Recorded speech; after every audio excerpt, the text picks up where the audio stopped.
sharing in our time together. So without further ado, we're going to pass it over to Jade. Take it away with our active movement and meditation, Jade. Thank you all for being here. Hi guys, welcome. I just started recording. So if you're comfortable with that, you can leave your screens on. If you would prefer to ever take the camera off, you're totally welcome to do that as well. Hang on, I just want to make sure I read this message. Okay, cool. I also asked you, I'm sorry to interrupt, so that we could see you lead the movement. Would you be okay with stopping the screen share? Yeah. Should I pin me or something, or does that matter? I don't know how to do that. We'll just leave it like that. Is that okay, or should I pin?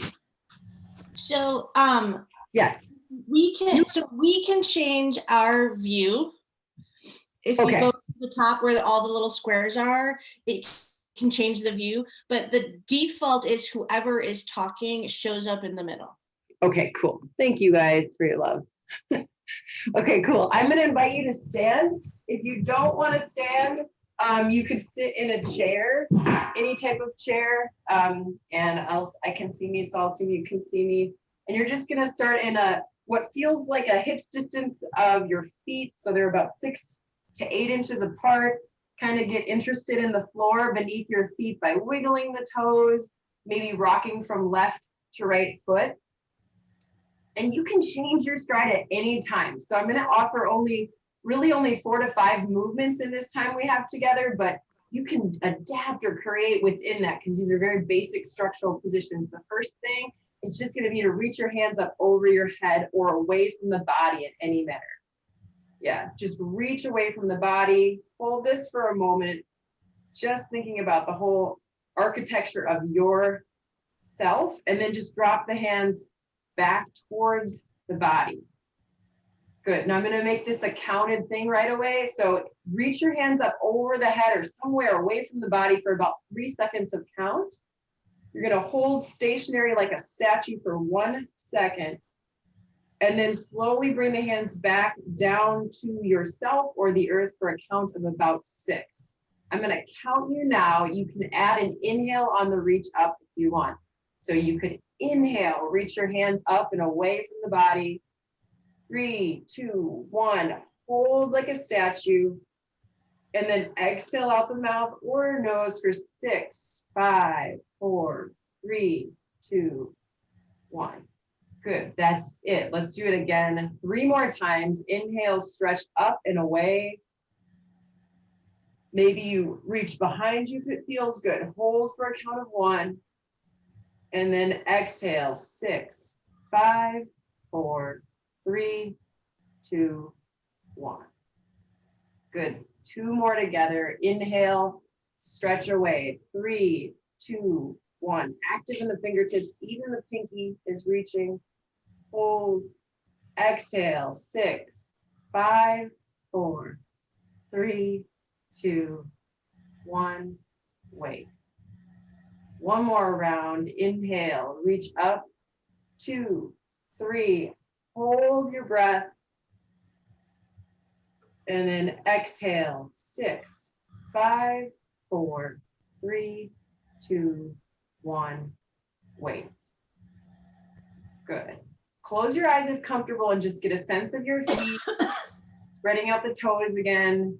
Reasserting your impression or your deliberate attempt to be with the floor beneath you. And then I'm going to ask you to widen your stance even more. So now we're talking like 2 to 3 feet away the feet are. And if you can, angle the heels in. So externally rotating the hips like you're about to do some sumo wrestling here. And you're going to take one hand. I'm going to start with my right hand away from the body, stretching through my elbow and palm facing forward. You could open the heart and stretch here. The legs are starting to bend a little bit with just a slight touch. And maybe you look past the open hand. See if you can kind of feel your intrinsic power through the whole center of the body. And then you're going to take that open hand and just touch very gently the opposite leg, thigh, knee joint, almost like you're gently putting on lotion. You might bend or rock from side to side here, touching the skin, the musculature, in the joints in that opposite side as you warm the entire body. Okay, let's do that again. So slowly straighten up and then open the hand to the side, arms straighten, and so are the legs. Maybe you take a big in-breath here. And when you exhale, you bring yourself sliding across the center line, like at an angle, and touch the opposite side here. So those are 2 movements. Maybe you do them on your own pace just a couple more times. Opening and stretching. If you want, you could look up and straighten and push the hips forward. And then slowly coming down across the body and touch yourself on the opposite side with both or one hands, rocking from hip to hip. Getting a sense of where your body is at today. From the chest to the hips. Let's do one more. Good.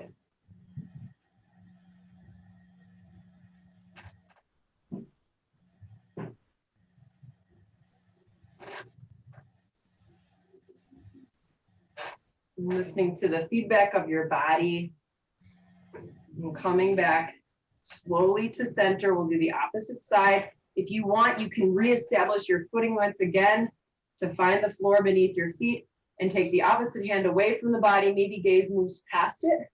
Hopeful and kind of certain of your future is good. Inhale here. Open the heart, strong in-breath, strong lungs. Exhale, cross the body, find the hip, find the knee, and just sort of rock from side to side. You might find that your knees are opening. And if you were to look down, the knee is right over the ankle joint and it's shifting back and forth over the second and third toe, more or less. You can rest your hands where you like, and then just flowing back and forth. No particular right or wrong, just feeling your heart space and all across your hip line, awakening to the life that you have. I'll give you about 15 more seconds of play here. Opening up the entire body.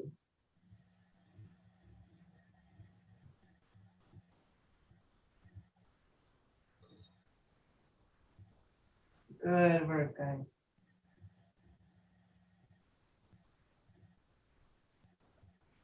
Your heart might start to beat a little fuller, faster.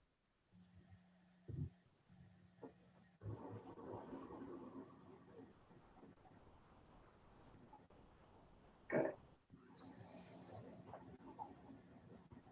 And then slowly we're going to come down. So I'm going to come down all the way to, if you can touch the floor here, like you're kind of like a catcher, you're about to catch the ball, or you can rock side to side, or if that's not accessible to you, you could use your forearms to support you a little higher up.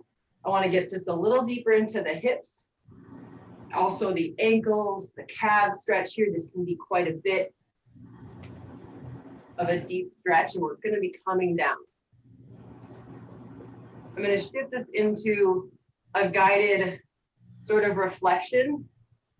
And I want you to consider either staying upright here, or you could come to your sit bones, take your feet in front of you, clasp your feet, and just rock around in circles or sway side to side. What would be more meditative to you? So I'll be prompting you through some guided imagery, but feel free to take little movements that are rocking and soothing. So this won't be a stationary meditation where you feel like you have to control the body. Instead, follow the prompts of your body in terms of rocking or leaning or circling, adding the head, whatever you want. Feel free to move as you desire. Maybe the eyes start to close. And the imagination exercise is actually starting now. So feeling your breath, I'm going to ask you to imagine yourself in utero. You're in the womb. You're floating You're making sort of these organic, natural choices that you don't really think about. And you're about in your 26th week of development, which means you're pretty close to being born. Just imagine that outside of the womb, there are people who just want to see you. They're excited to get to know you, to love you. You don't really understand that, but you have a sense it will be good out there. You have an equal sense that it's pretty good in here. You have a fully developed circulatory system. You can move your hands and feet and head.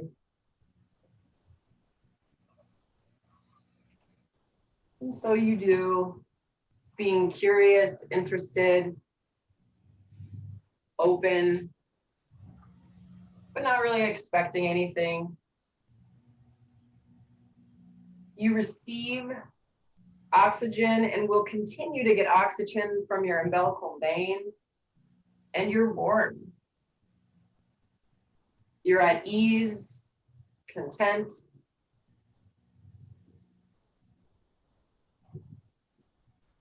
At this stage in your development, you have option to stretch arms and legs, to shift and roll, and even push up against the walls that hold you. You feel a sense of comfort and even silliness here. Do you want to push or kick? You can hear the sound of your mother's heart. You hear a beat. You also hear your beat. You are not sure the difference between your rhythm and that of your mom, but you're pretty sure there is one. And you will figure it out beat by beat.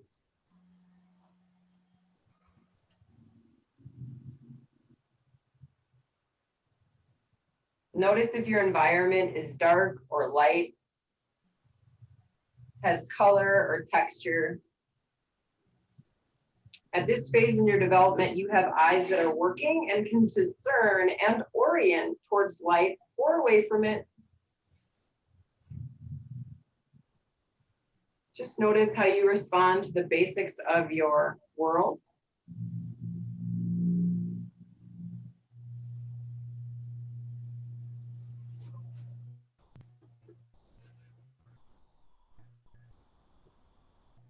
Your breath continues to be given to you at a pace that is unconcerning and completely natural and unburdened, unencumbered.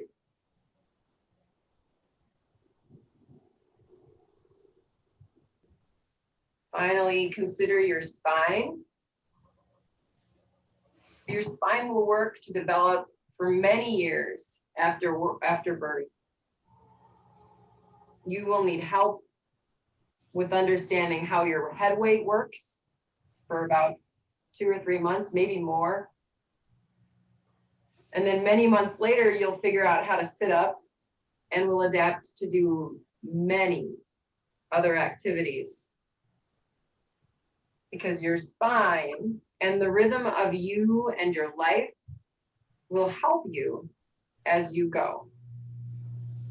You are not worried. You will be supported just like you are now.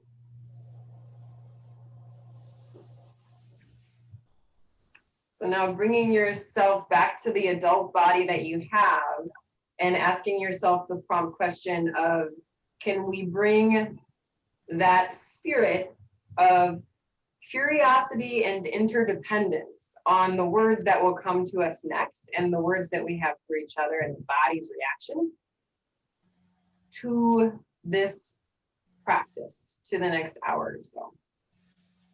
Start to feel actual movements in your current hands, your adult hands, your feet, maybe your neck.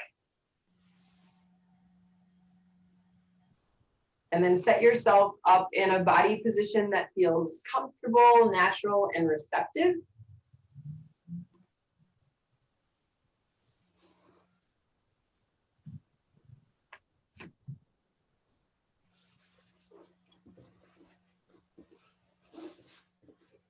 And I will now hand it over to Rachel to share some wisdom with us. Wonderful. Thank you, Jade, so much. That's an awesome meditation. Yeah, that's one worth going over again. So thank you for that. Yes, as Emily mentioned, I am Rachel Quast and the founder of SHED, where I deal with counseling, health coaching, Reiki, support groups, dealing with eating disorders, trauma, anxiety, depression, and spiritual issues. So I am just so excited to be here with all of you, as well as Trinity Yoga Faith, to do this event together. So we have a lot to cover, so I'm just going to dive right in and start with a stat to build the framework here. So 85% of our beliefs are formed by the age of 8. I say what wires together, what fires together, wires together. So if there's something hard that you've gone through, some type of trauma, criticism, bullying, and such, the event will actually wire together within your brain to that feeling. So then what ends up happening from that is we all develop what's called core beliefs from that. And so that's why I'm saying that 85% of our beliefs are formed by the age of 8. So that means beliefs about ourselves, about the world, about things, about animals, about God. All of it is, the majority of it is formed by that time. So then we have these perspectives. We all have certain lenses, right? I'm sure you've come across people that have experience the same thing, but come out with a different perspective. So research shows that of these perspectives, 90% of them come from the cortex and the internal processing. So back that up to what I just said about 85% of our core beliefs are formed. So basically, we are operating from the lens of those old core beliefs and then forming our perspectives based on those old core beliefs. Unless we do this kind of work. So that's why I'm so incredibly passionate about this work. I love the idea of helping people unburden, take weights off their shoulders, their life, getting these aha moments, decreasing shame, just trying to understand and be curious about our patterns, ourself, our hurt, our trauma, rather than being condemning toward ourself with all of this different trauma. So again, the other reason I'm just passionate about this is, we need a sense of self, of how God made us, right? I firmly believe that God has given us all a inner core of self that cannot be altered. It can't be damaged. It can't be taken away. But often we feel like that is the case, right? We feel broken. We feel, why do I do these things, think these things? Why am I keep acting this way when I don't want to?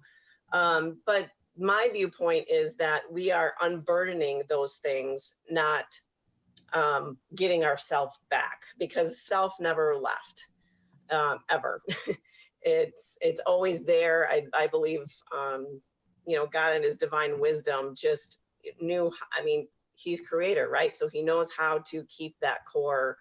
And our job is to continue to unburden and find more of that self that God put in there.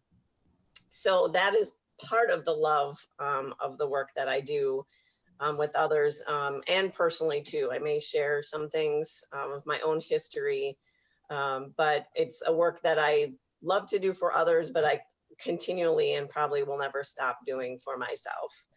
So again, that is the goal, is to have this sense of self that God can connect to. And I do also want to honor where everybody is, meaning that if God doesn't work for you, what form of higher power does? And if nothing does at this point work for you, that is completely okay, because I know many have gone through spiritual trauma. And so for me, it's important just to honor that and know that you can still do work, and higher power is always there, assisting and guiding and supporting and loving and keeping us safe.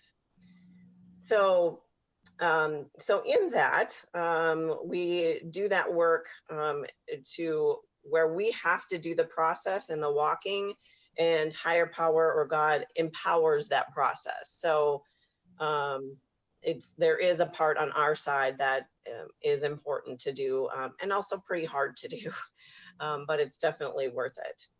So I'm going to go into a little bit of how that process is and what we need to do. But I'm going to start, Jade, if you could put up the first slide, trauma and patterns, just for a short bit. I want to first set a foundation for us.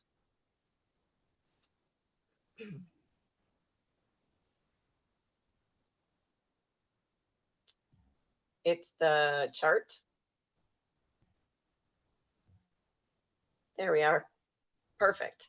So I want you to look at the beginning. There is a child. So if you could get a vision in your mind of a child, they are so creative.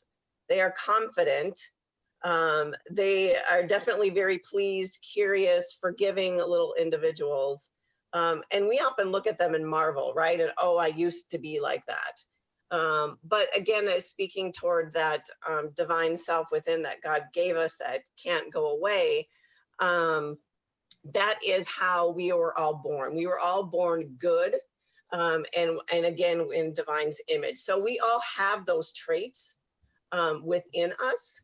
So that's where our starting point is, right? And so it's so good to keep that in mind, because that's our foundation that we can go back to, of I'm not broken, I'm not damaged, I still am good and forgiving and confident and all of these things. But to explain how trauma gets in there, so look at the little slide of the wound. So the wound happens to a child. So that can be things like abuse, emotional abuse, physical abuse, incest, just constantly being criticized, told you're not enough, or being, or you're not complimented, or bullying at school, whatever it is, these wounds happen to us. And if you notice, the chart goes over to cry, stomp, play, shake. Those are not the end all be all, but those are just ways that a child processes the hurt that just happened. So if we are able to do that, if we are able to get full attention, what I always say, and with the crying and stomping, playing, talking, then that energy and that trauma will actually leave the body. It's not stored in the body. It's not stored in the brain, because in the child's mind, it's resolved. And so there's no need to store that memory in there, because it's finished. It's completed, and there's no like, oh, be on guard about this. So then the child returns to confident, powerful, happy, forgiving. So now go to the other side. So say you were bullied at school, and you go and tell your parents, and then they're like, oh my, like, that's not even anything big to cry about. Are you kidding? Like, just smile and ignore it. So then, or the child is spanked, or the child expresses their feelings and they're emotionally abandoned or physically abandoned. Then what can happen, or what does happen, is then again, the wiring is formed within, and then patterns, that's the up circle there, then patterns develop, like eating disorders, alcoholism, drug use, people pleasing, explosive anger, isolation. These different patterns form in order to maintain and contain the pain. So these, again, are patterns that we want to look at, not in a critical way, but these patterns were there to actually try to save and to help us. Because if there is too much emotional trauma, literally the body, you can die from it. You can die from shock of it. So naturally built in, we have these different mechanisms that are there to try to actually save us and help us.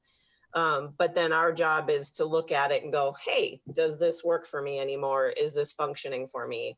Yes or no? So that is sort of the framework there of how to explain how those things get set in. So what I want to go to next, let's see here. So we're dealing with the patterns.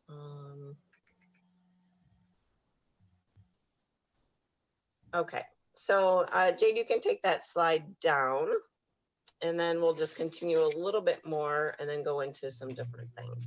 So again, okay, that's how the things get set up, and I hope that makes sense. And if it doesn't, please write down questions, and we'll get to them at the end with the Q&A if something did not make sense.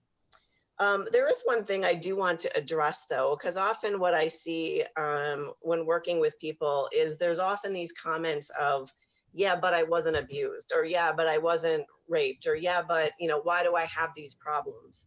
And so it's so important to look at that trauma is anything that is a break in connection with self, like how God made us to be. When there's a break in that, or we feel like it's not enough, or it's not acceptable to others, that's a break in connection with ourself. And when there is that break in connection, that alone is trauma, because we're not designed to feel that break in something's wrong with me, I'm defected. That's not part of our creation.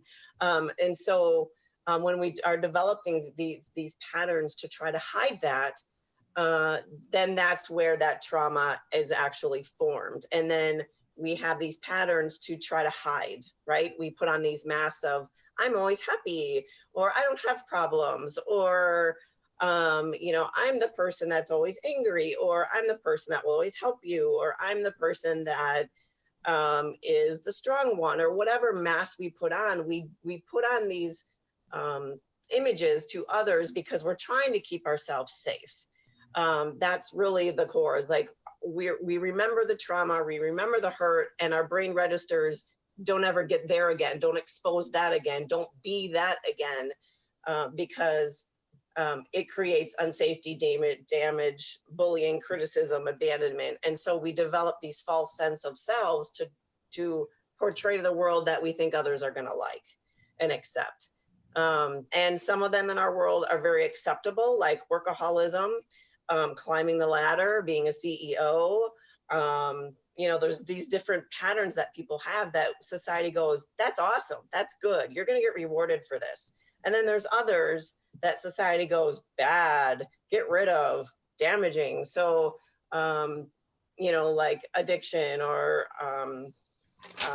you know, when I experienced eating disorder. So there's these different things where society says good versus bad. But in reality, if there's a break in self, it's not, I wouldn't even call it good or bad, but I would call it useful or not useful, right? Is it serving me or is it not serving me? And those are the things that we need to take a look at. Okay, make sense?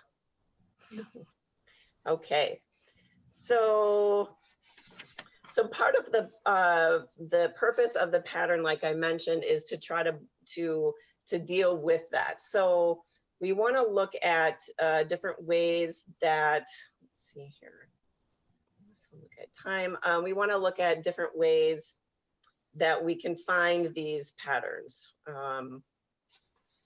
So some ideas are when something feels bigger than the situation. So I'm sure we've all experienced, and others have experienced, right? Why am I overreacting like this? Or why am I having such a big feeling over something so minor? Or we've seen others do the same thing, like, wow, that didn't seem like a big deal to me, but they seem to be having a pretty big reaction. So again, we don't hand shame over to ourselves, nor do we hand shame over to the other person, but it's a cue of, oh, that might be a wound that I need to look at. Because that's often what happens is a small percentage of the feeling is about the present situation. The majority of a feeling is about what happened in the past that never got dealt with. So the reaction, like the feelings are actually trying to come out and be healed. Our body is always, like, I believe God put this divine healing in us of always to heal, to heal, to heal. And so the feelings are that get stored in the body and the brain, they actually want to come out. And so they'll find any opportunity to come out, like, oh, that smells the same. You know, we can sneak out in this one. We're always, again, built for healing and wholeness. So, so then having this big reaction is a cue of, oh, there's a pattern, or, oh, there's a wound. Let me look at that. Some smaller things is like zoning out. If you check out, that is definitely a trauma has been hit or a wound has been hit. The desire to be alone or to isolate. Again, definitely a sign of old trauma, especially if you quote did something bad as a kid and you got sent to your room. Then again, what fires will wire. So then if something you feel shame, the natural response is go be alone, go, you know, you're dangerous, go hide from others, just get to yourself. And inability to express feelings in the moment or express emotion, that's also a sign of trauma. Your body locking. You can, if you're self-aware, you'll kind of feel this sort of tightness, stomach clenching. Again, that's a sign of feelings, something needs addressing here. And a lack of eye contact. Those are just, I mean, really, this whole presentation is going to be scratching the surface, right? There's no way to get to all of it, but these are just some ideas to hopefully try to trigger some thoughts of, yeah, what do I do? And how could that be an old wound or a pattern that's firing off? So when in pain, sometimes another thing that we do is we run to a specific behavior. So again, you can question yourself on, so if I'm stressed, do I always go toward food? So then again, that's a sign of a wound that you're trying to deal with. So where's the stress coming from? And then back it up, what wound caused that stress? We'll get into this a little bit more later, but again, we're just getting into what's the cue.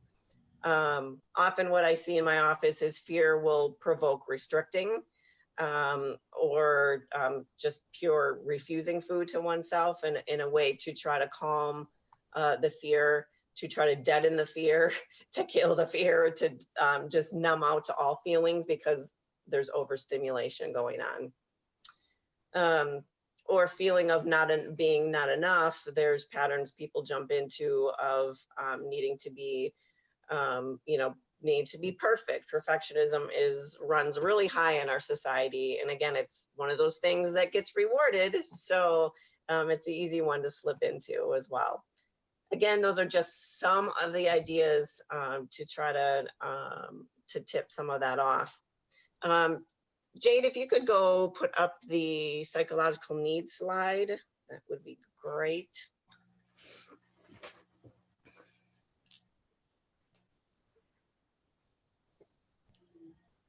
Perfect. So this is another way, just again, to try to dig at pain or wounds and how they are there.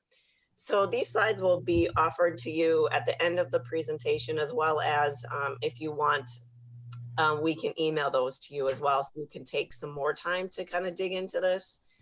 But the general idea behind this is these are basic psychological needs that all of us have. And if they were not met, and I'm going to say as a young person, okay? So, because again, 85% of our beliefs were formed by the age of 8. So we want to go early because, you know, just like any gardeners out there, you need to get the root or the whole weed will grow back. So these psychological needs are a way to get at the root early in age. When did they first form? So if you ever just think back and stand back on your life of any times that you felt unsafe as a kid, or was unsafety a general feeling that you always felt in your home or at school or in your community. A sense of trust in others, but also in a sense, a trust in self, because that can easily be broken if your decisions were always doubted, criticized, questioned. Or if there was this volatile anger from making a decision, that can break a sense of self in a person, because they again form that belief of what I do causes harm or creates these big reactions, and then we start to then distrust ourselves. So this is a basic psychological need of trusting others are trustworthy, and I'm also can trust in myself. A sense of esteem. I like the word worth better than that. I think self-esteem has been overused in the 80s and 90s, and it kind of gets old. But a sense of worth, of an inherent sense of worth, of without being anything, I am worthy and have something to offer, just based on who I am. A sense of independence, a sense of intimacy. And when I say intimacy, I don't mean sexual, I mean intimate as in you can share who you are, your challenges, your things you struggle with, as well as your celebrations. And that's honored and that is respected. And so if something like that is broken, where parents didn't want to hear your feelings, or it was like, oh, again, you're upset again, you're so sensitive, those type of comments start making a young person hide and not want to share or be vulnerable, which then is very, very damaging. And a sense of control, just a healthy sense that you can manage your own feelings and behavior, and you have a healthy, and I'm going to use the word not control, but influence. You have a healthy influence over others. Again, like your ideas, who you are, can actually matters and change someone else's viewpoint. That, again, those are healthy ways. So if you're scanning these needs and thinking about how life was for you in your home, community, school, and were any of these needs broken or damaged or hurt, then that is also a cue of the wound, but also a pattern that may be forming from that. So for instance, let's see here. Jade, you can take that screen down. So I like to give just some examples personally, because I believe we all have hurts, right? And just because I'm in the field doesn't mean that I've never had to do the work or still don't have to do the work. I still do. I always love the silly analogy of just because a surgeon knows how to give surgery doesn't mean he or she can do surgery on oneself. So it's important for me just to be a person that's open and honest and vulnerable as well. So a lot of this work I had to do as a young person. So for example, it was at 11 that I was severe and really deeply entrenched in anorexia, so much so where I literally was on the path to want to die. Like it wasn't oh no, if it happens, it literally was that was my focus, was wanting to die. A lot of these psychological needs for me had been broken and damaged. I was living in a very strict home. There was a right way and a wrong way to do things. There wasn't a gray. And so there was a lot of criticism and control. There was not a lot of praise. And I don't say that to criticize my family. Like we all have families that hurt us and are hard. But my family has grown a lot since then. But that was one of the reasons why I became so passionate about that work, is because it saved my life. Like had I not gone into treatment, had I, at 14, I went into inpatient treatment, and had I not done that and learned about feelings and how I'm using all 3 eating disorders to cope with what originally hurt me or the original wounds, then I'm definitely sure I would not be alive today. So that's, again, the importance of this type of work, is not only to be alive, but to have a full life while we're here. Um, so the disorder for me was huge in just like creating this safety bubble around me. It was like nothing could hurt me in a way. I mean, it could, but whenever I felt that pain, I right away went to restricting or exercise or something so that I didn't have to feel that. So it created this really false sense of a bubble around me that you can think or say what you want, but I got this. Like this disorder is my thing and I have it and you can't take it from me. And so it was also helpful in a way to feel like I was in control, because my family took it from me. So this was my thing where I was trying to keep myself alive and going, literally, as I do, have done that work. I realized just how much I use the disorder to, again, not to be critical against myself at all. It was actually saving me from death, and dying within, like, I felt like once I did the work, I felt like, wow, I got in touch with my little girl and really felt that deep sense of my soul is dying here in this household. And this disorder is the thing that's going to keep me alive. And I don't want to go too much into detail, but I really want to just share that in hopes that it triggers things for you, right? Like, again, it doesn't have to be an eating disorder, doesn't have to be, an addiction. It can just, again, be those small things, of putting on a happy face when you're sad, or, just, oh, that was dumb. Why did I do that? Just, it can be those little small patterns that we can look at, and trace them back to those psychological needs. So hopefully that helps. Again, I apologize. I'm used to doing very long presentations. So to get this in a smaller form is a little bit challenging for me. So again, I hope it just opens up your mind to what is it for me and what are some things that I can think about for myself. So first, what you want to do is what I teach anyway, again, there's many ways to get at it, but I like to start with the feeling. So if something happened and you're noticing a feeling, then you want to identify that feeling. And I stick pretty easy, just to give people simplicity, is mad, sad, afraid, ashamed, hurt. Which of those 5 feelings got pushed? And then there's several different ways that you can go to heal this.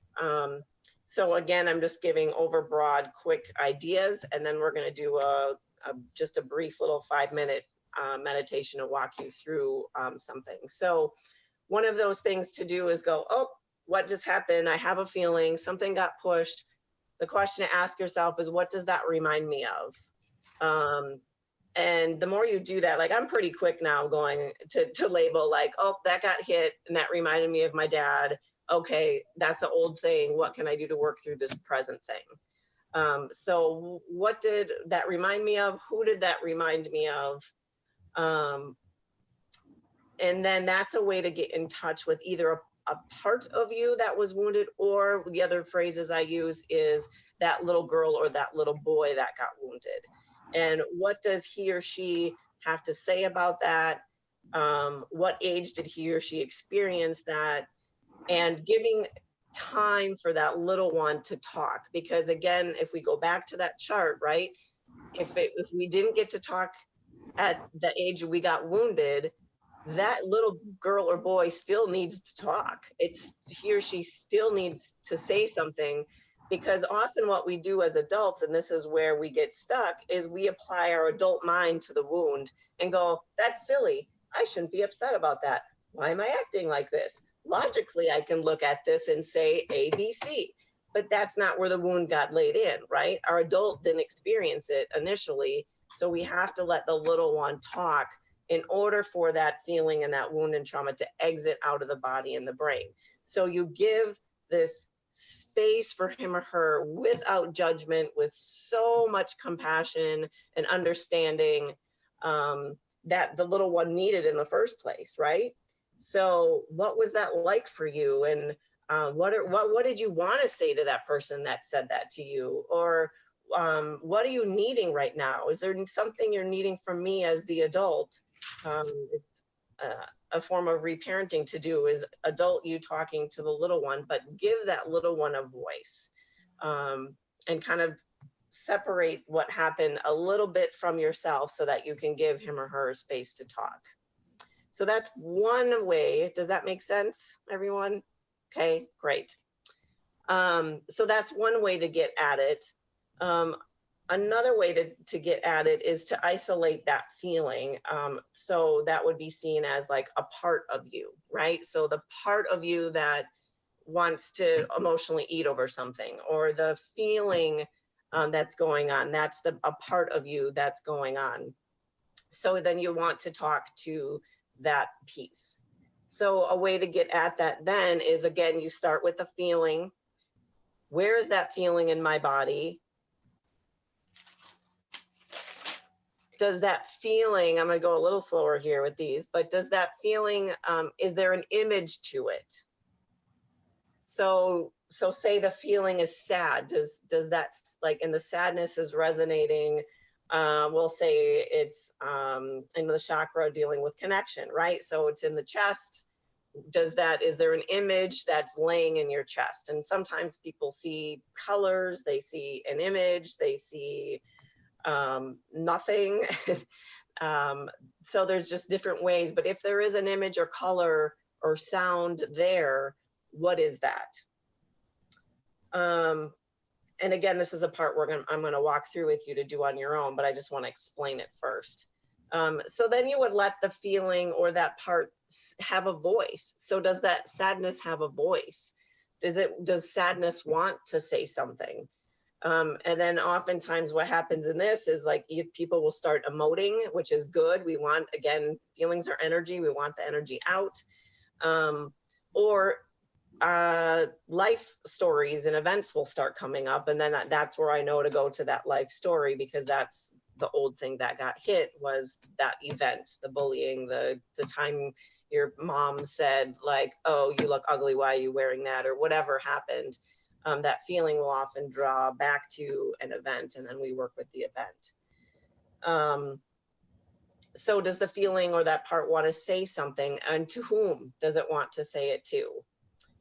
And how does, as we were talking about that divine created self, that divine made, God made, does self want to say anything to that part, so to that sadness?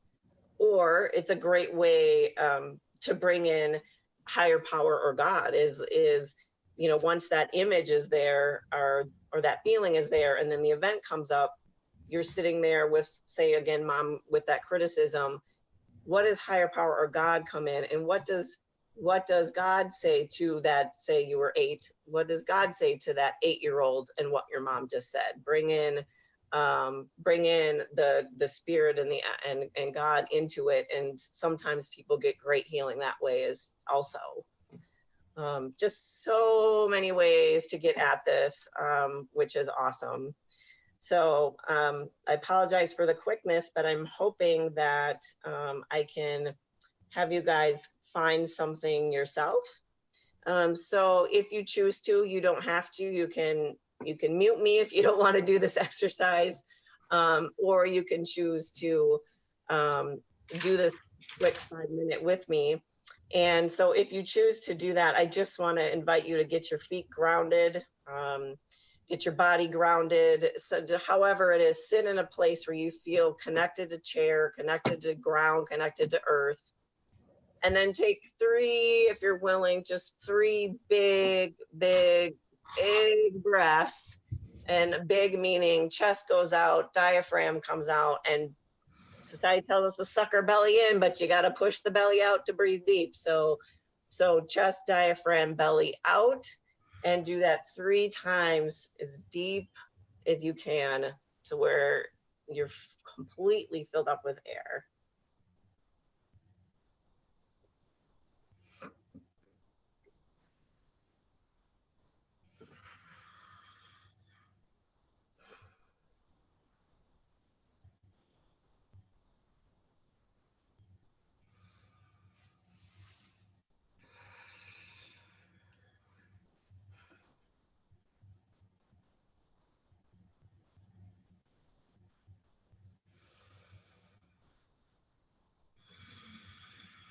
So if you're willing, I'm just going to invite you to think of, say, if there's a wound that you can think of that popped up for you when you were young that you know has been quite repetitive, that you cycle through, that comes up in your life a lot.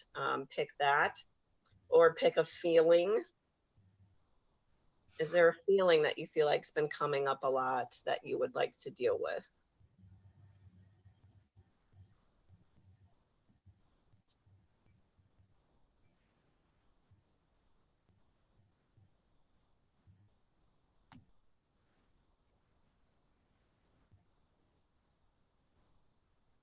So then, as I mentioned, find where that feeling is in your body. So what is tense, what is buzzing, what feels tight, what feels nauseous, what's going on with, where is that feeling in your body?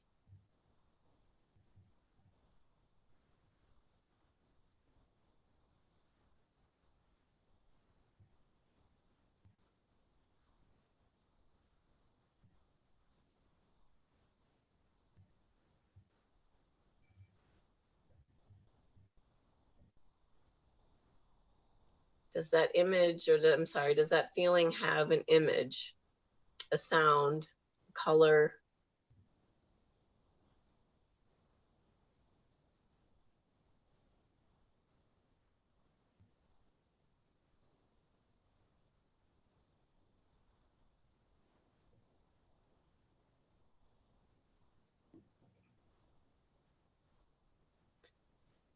What does that feeling or part want to say? Give it a voice. Let it know that it's welcome, that it can't say anything wrong. Everything that it has to say is good and okay. There's no judgment. What does that feeling have to say?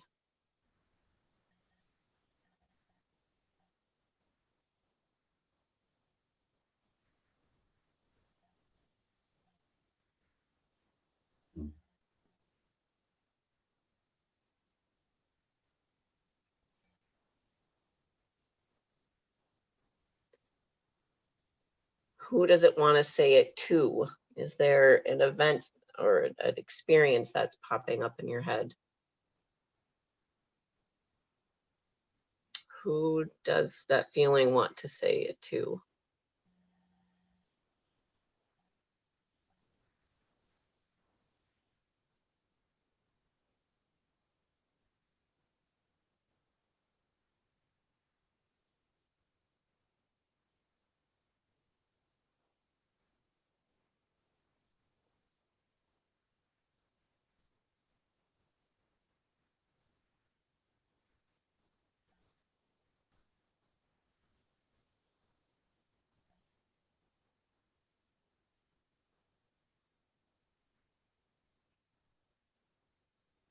What age is that feeling or that part?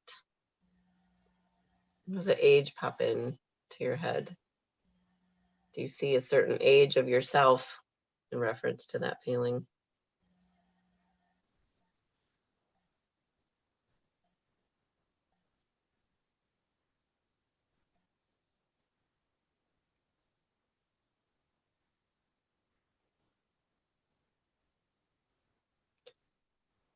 What does that feeling or that part need from you as the adult?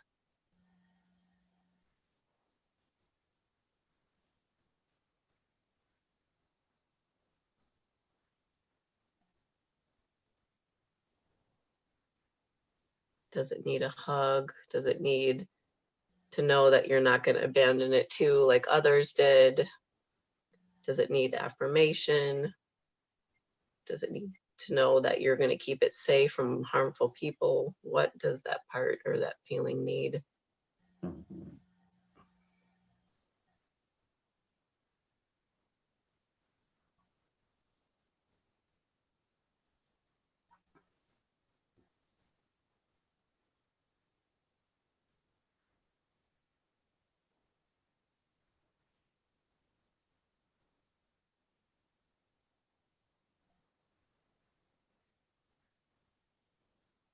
And then show that feeling or that part, show it acceptance, thank it for speaking, thank it for being vulnerable and showing up. Let it know that it's always welcome, that you will not shame it, that it was brave for coming and for speaking.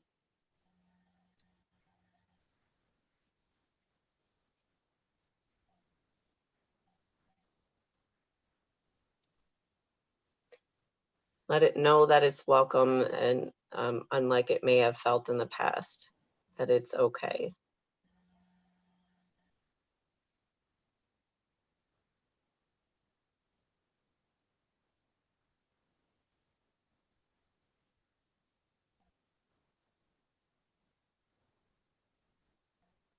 And when you're ready, you can start wiggling around and opening your eyes.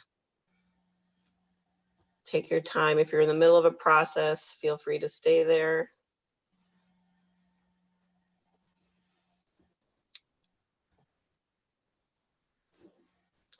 If something came up for you, I just want to encourage you to possibly journal about it, write it down. But I also want to say that if you know you've had some type of trauma, whether it's big or small, doesn't matter, that it's really not work to do alone, because that can affirm the feeling of needing to be self-reliant, needing to do it alone, nobody cares. And sometimes that can actually exacerbate the trauma and add to the trauma. So I just want to encourage people that this is really not work to do in isolation. So whether it be someone that you can trust, that you know is not a gossiper and that is gracious and kind, talk to that type of person. Or if you feel like they don't, you need further work, like this is where counseling would fit in, because again, it just has to be safe and handled with so much love and care, because we don't want to do this type of work alone. So the last question I did want to add in there, which we don't have time to get into, but when you're in that memory, again, is bringing God into that, or higher power, or a memory of like an ocean or something. And, what does higher power God have to say about what you experienced? And so you can add that in your own time as well. But I thank you so much, everyone, for just listening and being here, being willing to walk through this. And if you need me to do further work, I'm happy to do that. Just reach out to me, or find a trusted friend to process things with. And yes, we can process, these things with God, but I feel we need God with skin on also. There's a time to pray and deal with it with God, but I think that can also be a pattern where we just go to God and nobody else. And that keeps us not having to be vulnerable and isolated. So it's just a good old mix of all three, in there. So many blessings to all of you guys and your journeys, and God's healing upon all of you and the work that you choose to do in the future. So, and then from there, I will pass it on to Emily. Thank you so much, Rachel. I simply could not write notes fast enough. That was so rich and so awesome and so amazing. And I appreciate your vulnerability, because there is so much power and purpose in our stories. And through your bravery in sharing that, it really easily allows for us to go there for ourselves.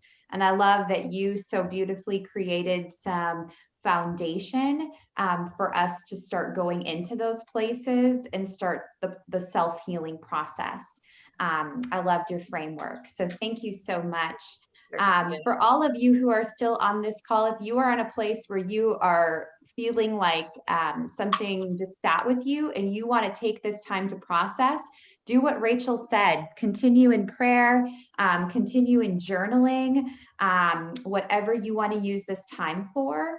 We have still about 20 minutes of our workshop, and I have about 15 minutes of restorative yoga and just a time of prayer that I want to offer. But you can really feel the freedom to use this time for whatever it is you need. And if you feel like you'd want to, again, perhaps something triggered for you and you want additional prayer or additional assistance or anything like that, also feel free to comment in the chat as well, because we are all, this is safe space and we're all here to support one another wherever they're at now.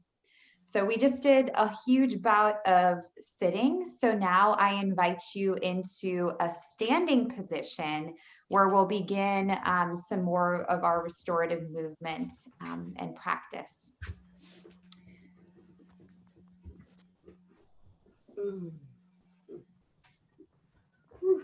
Finding a standing position and maybe taking a few moments here just to kind of shake out the legs, or shake out any kind of body region that feels like it needs a little bit of space, movement, and blood flow. And then eventually coming into a standing position with feet hip-width distance apart. You can allow the arms just to hang on either side of the body. And I invite you to either leave eyes open, maybe gazing just softly at something out in front of you, or maybe even closing the eyes, drawing inward.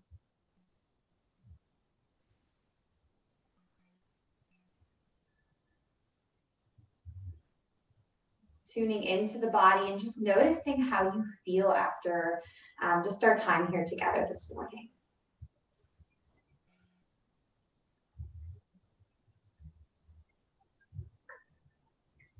I'll be offering and guiding a body scan and a little bit of a grounding exercise in just a moment.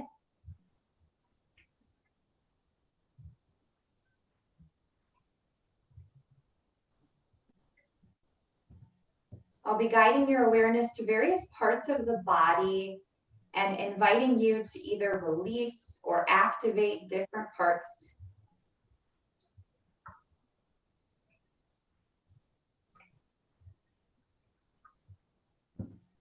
And we'll begin just by aligning our bodies in a more upright, neutral standing posture, lifting gently from the crown of the head, positioning our head over our hearts over the pelvis.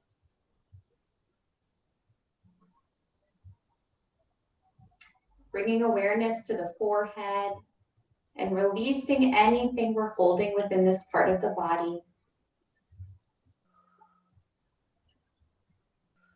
Softening the eyes, relaxing the jaw, maybe even allowing the jaw to softly open and the tongue to float to the roof of the mouth.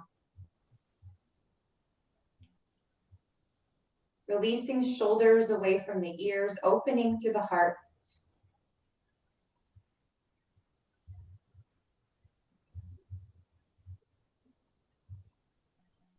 Noticing the subtle rise and fall of the chest and the belly with every breath in and every breath out.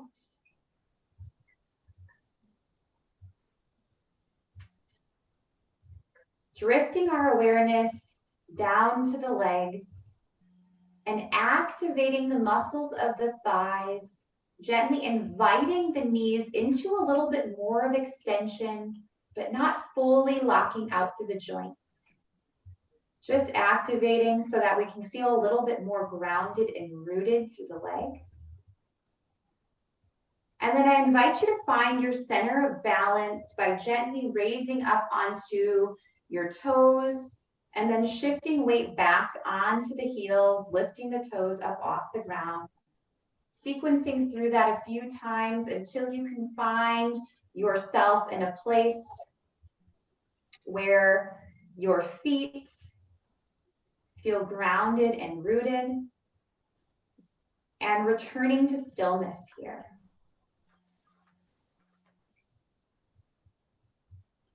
Noticing how you feel connected to the ground, to the earth.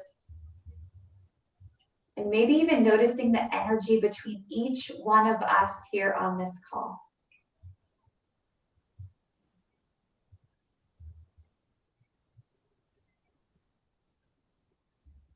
I invite you now to gently sweep the arms up overhead, reaching tall. And then hands to touch within the center and lower down towards the heart for prayer. Maybe even taking the thumbs and gently resting them against the chest wall. I invite you to begin to deepen the breath, inhaling through the nose. And maybe as you exhale, exhaling audibly through the mouth. Inhale through the nose. And then audibly exhaling through the mouth. 2 more times on your own timing and breath.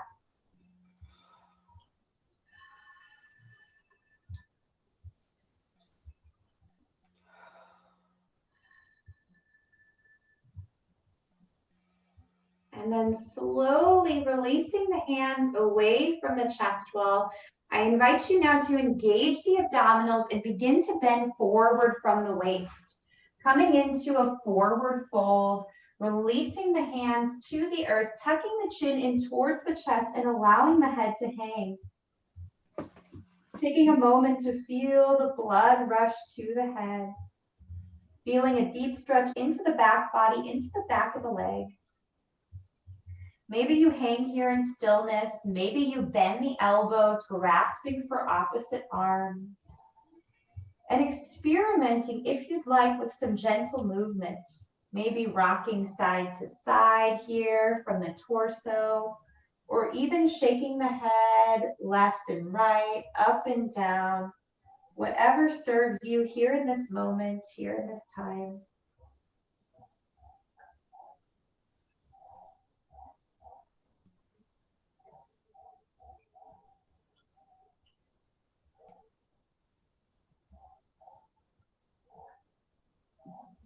You've opted for movement. I invite you back into the stillness here. If you find yourself in ragdoll arms, I invite you to release the hands back down to the mat. And then beginning to step the feet back ever so slightly, coming into a downward facing dog shape. Pedaling out the feet here for a few moments, deepening the stretch into the back body. And when you're ready, slowly dropping the knees down to the mat, entering into tabletop position on hands and knees. Untucking the toes and allowing the tops of your feet just to rest on the mat. Orienting the body so that the hands are beneath the shoulders, knees directly underneath the hips. I invite you into stillness here, feeling your hands, feeling the knees rooted deeply down into the floor, into the earth. Feeling present in this moment, feeling grounded, feeling rooted. You are safe here. Taking a moment now to drift awareness back to the breath, syncing movement with breath. Inhaling, lifting head and tailbone here, sagging through the belly, coming into our cow posture. And then exhale, head and tailbone sink underneath. We arch through the back here, coming into cat posture. Inhale, head and tailbone lift, belly sags. We find our way back to cow. And then exhale, head and tailbone tuck underneath. We arch through the back. If this feels good for you, I invite you to explore movement and breath, sequencing between these two postures a few more times on your own timing, on your own breath.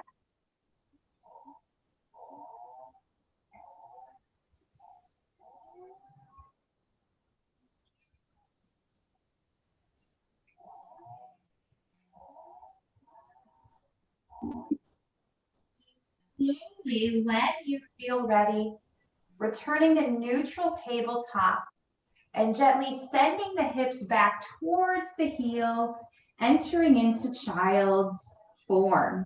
Tucking the chin in towards the chest, your forehead rests onto the mat. The arms can extend out long here, and we find rest in this posture.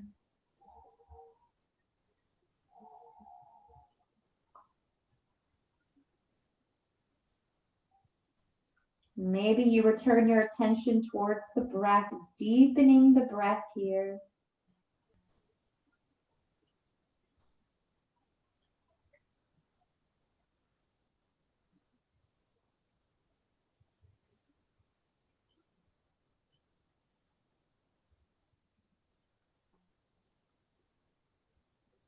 Maintaining contact with the mat, with the hands, engaging the abdominals and slowly drawing yourself back up. Continuing to engage through the abdominals and shifting the hips back forward. Slowly bending the elbows down, lowering the belly and the chest down towards the earth. I invite you to slide your forearms forward, gently lifting through the head, through the heart here. Breathing deeply, opening through the heart space. Noticing how you feel.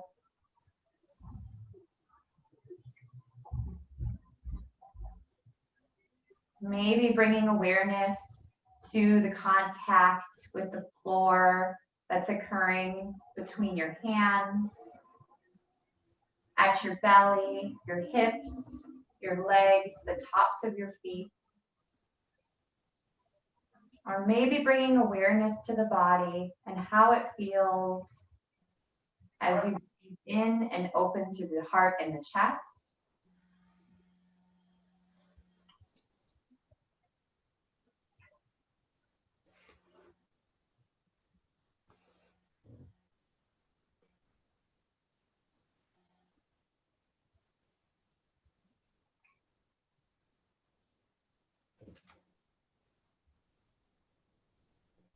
And now, if you'd like, I invite you into a different variation, this time taking your forearms and stacking them so that they become parallel to the top of your mat or the top of whatever surface you're laying on. And then slowly tucking the chin in towards the chest, resting the forehead atop the forearms.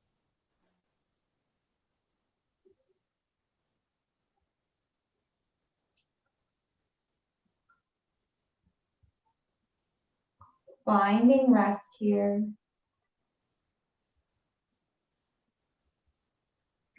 Drawing awareness to the breath if that helps you.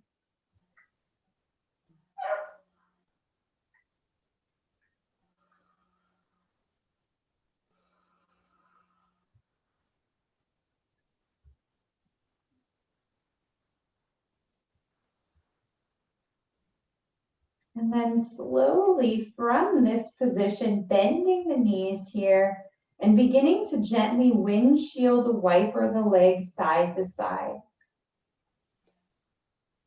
Drawing awareness to any sensation that's occurring within your lower back, the front of your hips,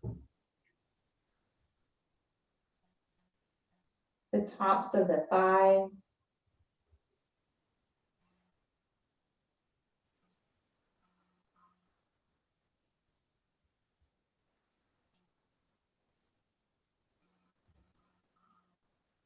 And slowly allowing the lower legs to fall all the way over to one side, releasing the hands and using the upper body to help you to turn over onto your back. Slowly coming to lie onto your back.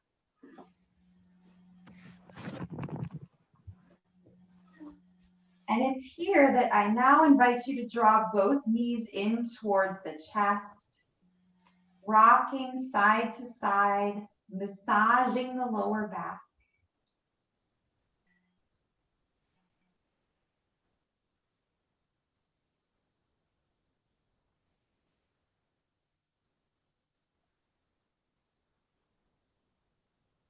Returning to the stillness and drawing both knees together. And gently extending the knees, sending both legs up into the air and flexing the feet towards you, coming into this restorative, modified legs up the wall position. You can bring your hands to the backs of your thighs to offer some gentle support. You can find stillness here, maybe drawing your awareness to the sensation of some of the blood that's recirculating down the legs, maybe feeling a little bit of some gentle resistance here from just the hamstring muscles of the backs of the thighs. And if you'd like to initiate some gentle movement here at the ankles, you can do so by flexing the feet towards the ceiling and then back down towards you. Maybe even experimenting with ankle circles, one way and then the other.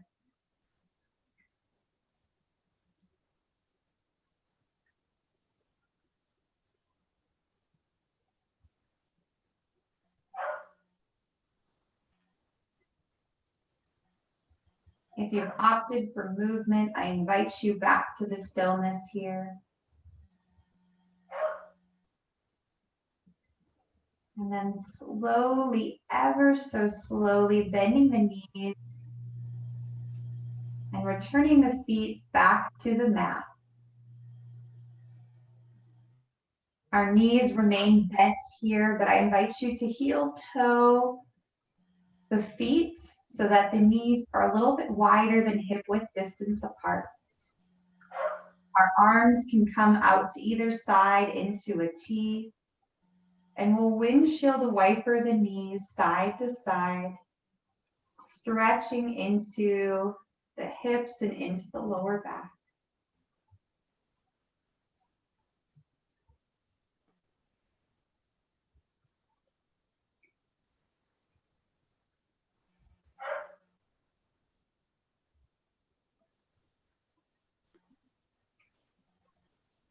We'll take one more repetition each side.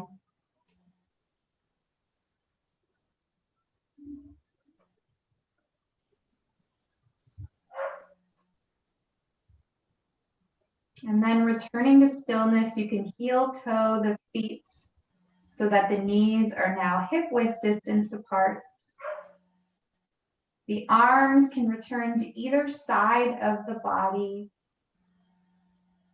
And I invite you to gently rotate the palms so that they're facing down on the mat.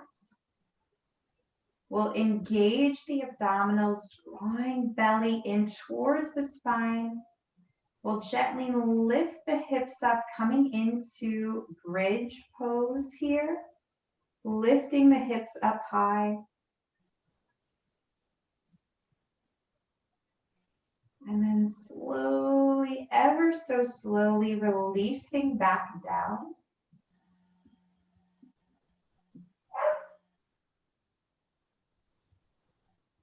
And gently extending the leg out long, one leg at a time. Entering into our final relaxation pose of Shavasana. Your arms remain on either side of the body. If it feels good to leave the palms facing down, you can leave them facing down. Maybe it just feels more natural and relaxed to turn the palms facing up. That's totally fine too. Your legs can remain in whatever position is comfortable to you. Maybe you even rotate the feet towards the outside corners of your mat or your space wherever you're lying. This will allow you to relax through the hips.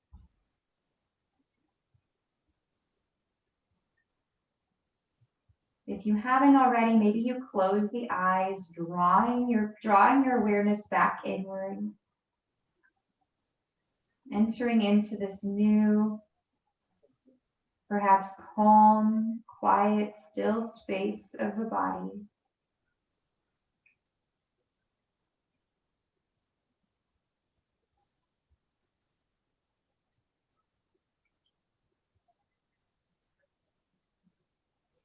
Leaving you space here to dwell and relax. As I offer a final prayer here.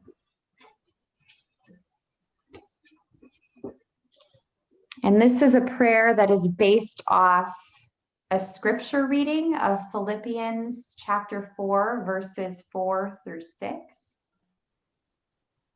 It's also inspired just based on some things that I could feel the Spirit speaking to me during our time here together.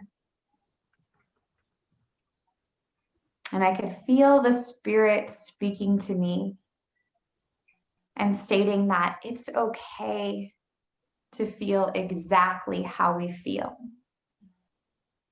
It's okay to feel mad, to feel sad, to be ashamed, to feel hurt.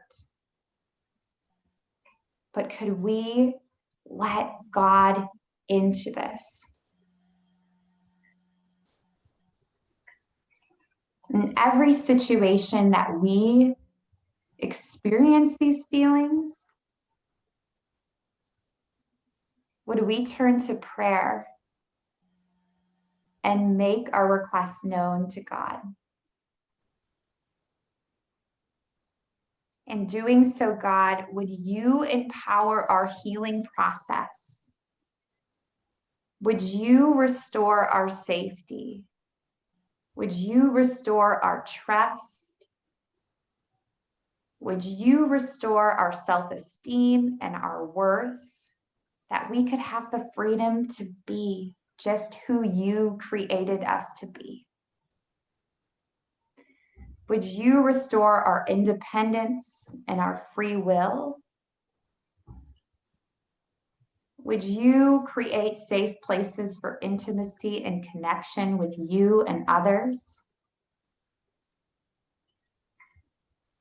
And would you redeem and restore our ability to control through self-awareness and our ability to self-manage our feelings and behavior and exertion of influence on others? When we turn to you, God, would you do all of this? And also, in exchange for this, would you grant us the peace, your peace, that transcends all understanding? And above all else, would you guard our hearts and our minds? Amen. So now just giving you a few moments of quiet and stillness to commune with yourself, to commune with God, to commune with the Spirit.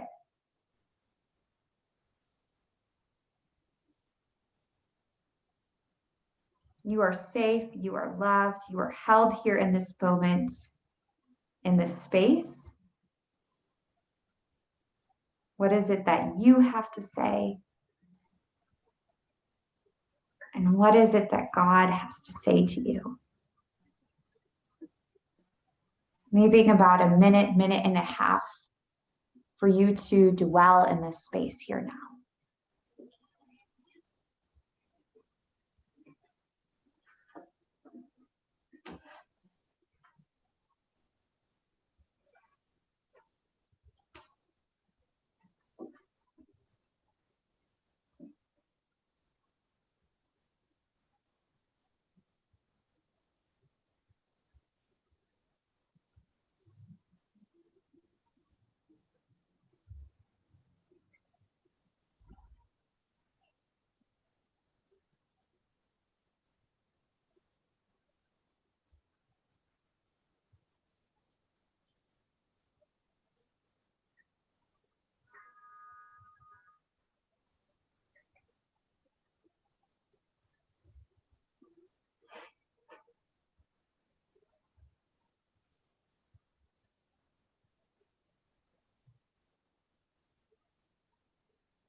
slowly inviting you out of this meditative, prayerful state if you'd like.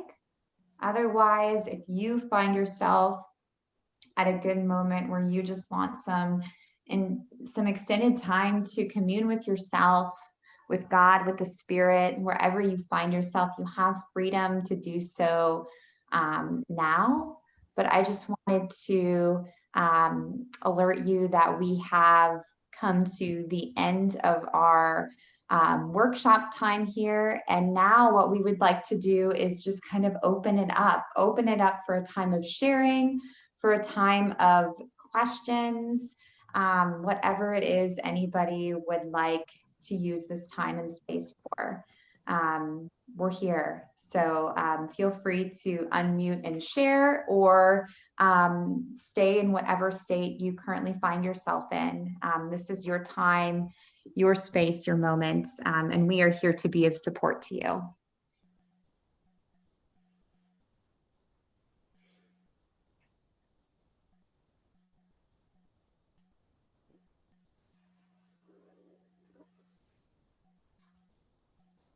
Does anyone have anything that they want to comment on or share from this time? Feedback? Hi, can you hear me? Yes. Hello, Beth. Hi, Emily.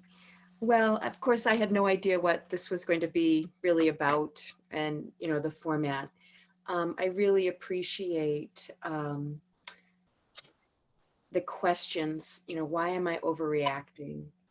And the clues of, that a big reaction to something is a clue, to zoning out is a clue, the desire to isolate is a clue. That those clues are a hint that, there's something wrong, and the something wrong is only 15% of the now. That it's very much an old wound, a hint to an old wound. So I really appreciate the framework that was shared today. I will use it. And I have been living, my reactions are very much about, zoning out, numbing out, not feeling, because I have felt powerless to do anything with what I do feel.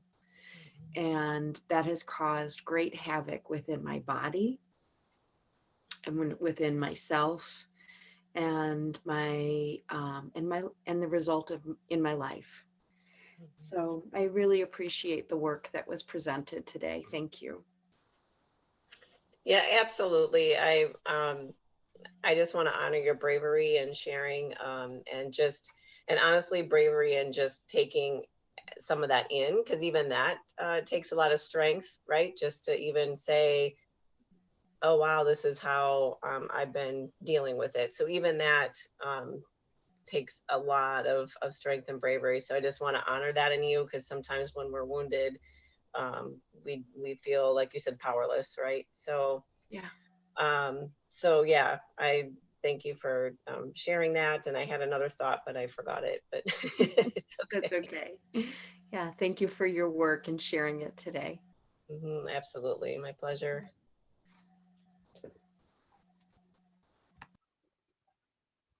And thank you so much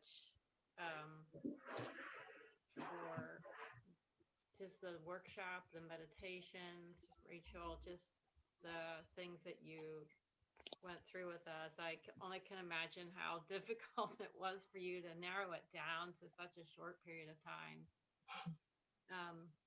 And I've been in my own recovery for a number of years now too, from childhood trauma. I didn't have the opportunity of understanding it or owning it or having anything to do with it until I was in my mid-50s, but I've learned that it's never too late to heal. So a lot of the things that you said were very pertinent in my own healing journey. And I'm just curious, Rachel, if you are familiar with the 12-step program for children of adult alcoholics and dysfunctional families. As in Al-Anon? No, as in ACA. Oh, sure. Yeah. Yep, Yeah. for sure. I am familiar with that and all of the 12 step. So Yeah. So that, I mean, what you did was just, you mirrored so much that is taught in the ACA groups and in the book Hmm. that I feel is just so important. You know, in my mind, you really did touch on the main aspects of what healing looks like, and having a group, if they're around. I was fortunate to have a couple around me of people who they get what's going on, like what you described.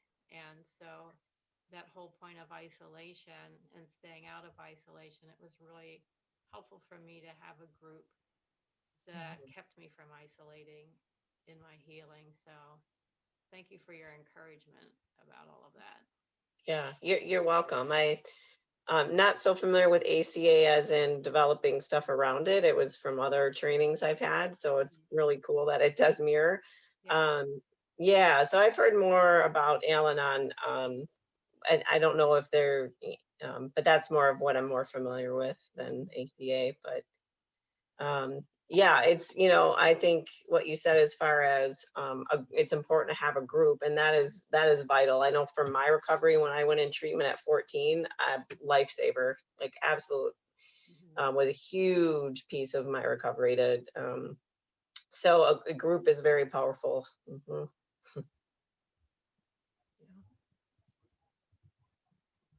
And Beth, if you don't mind, I did remember the thought. Can I make a comment based on something you said? Is that okay? Absolutely. Go right ahead. Okay, so you mentioned feeling powerless, and so I just want to invite you, if you're willing, to look at that powerless is also that feeling or a wound that often joins with the pain.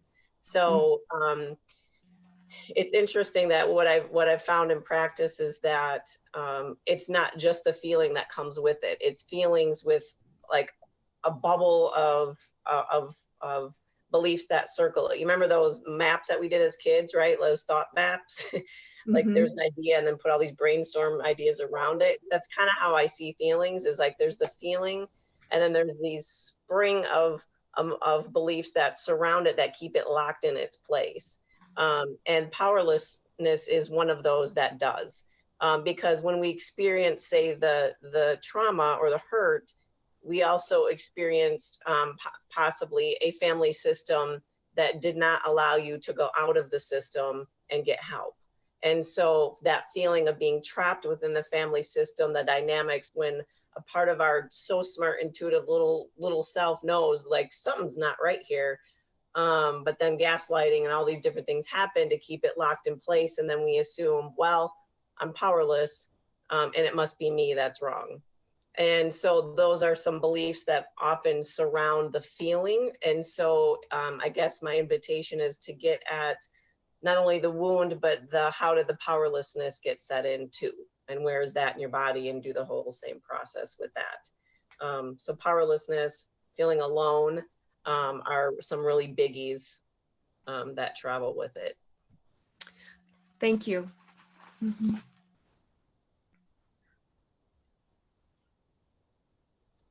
Well, great. So Well, Rachel, it's Amy. Hi, Amy. Hi. I just wanted to get your thoughts on something. I'm a little uncomfortable sharing with the recording on though. Would we be able to turn that off, or, I mean, otherwise I can Turn just that keep off. on the surface. Is that okay, Rachel? It's Can you true. pause it, or? I believe so. Hang on a second, ladies. You can pause it.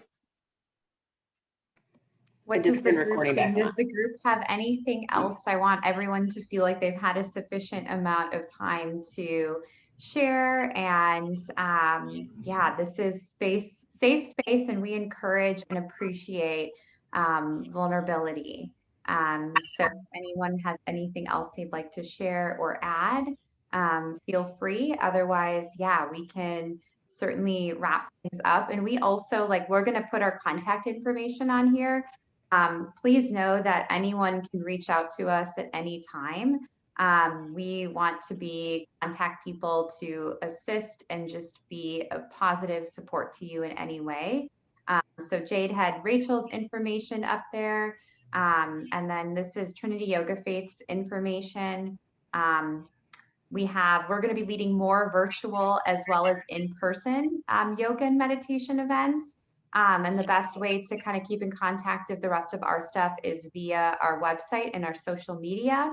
You go to www.tyfmke.com. We have a classes tab and all of our events are listed there. And then we also promote them on Facebook and Instagram, and you can find us at TYFMKE. And then also listed on our website and social media is our contact information.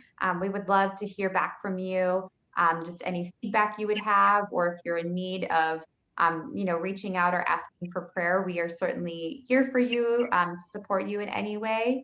And then also if there's a certain topic or certain type of event that you would like to see being offered, we would love and appreciate your advice and feedback on that as well. So yes, and then also this is a no-fee donation-based workshop. So this is our gift of just appreciation and love and wanting to be support for you. And you can, if you're interested in donating to support the works of Trinity Yoga Faith and Rachel through SHED, what I'll do is in the chat right now, I'm going to put our website. So Trinity Yoga Faith's website, it's www.tyfmke. And you can go to our donate tab. So www.tyfmke.com/donate. We are accepting donations over Venmo and PayPal, and you can find the links to do that directly that way.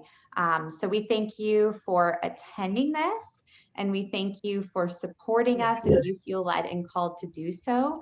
And we hope that you enjoyed our time and our space here together. And I just thank you all for being here. Mm-hmm. Absolutely. Thank you so much, everyone, for sharing and being present. Appreciate it. Thank you for the space to begin some healing. Yes. Thanks, I'm so Kat. excited to be here. I'm curious as to how you will be able to make the slides available to us for the recording. Yes, I think Emily has the registration emails, I believe, and then she can give those. How would you like to do that, Emily? Would you? Yeah, so we do, I think everyone who registered for the event was on the call today. But I think if you want the slides, we could probably, Rachel, you could email those people directly if they maybe put their emails in the chat. So that way we know who wants to hear from us again. What about those that logged off that may want them? But if you want it, send your, put your email up and I will email the slides to you directly for sure.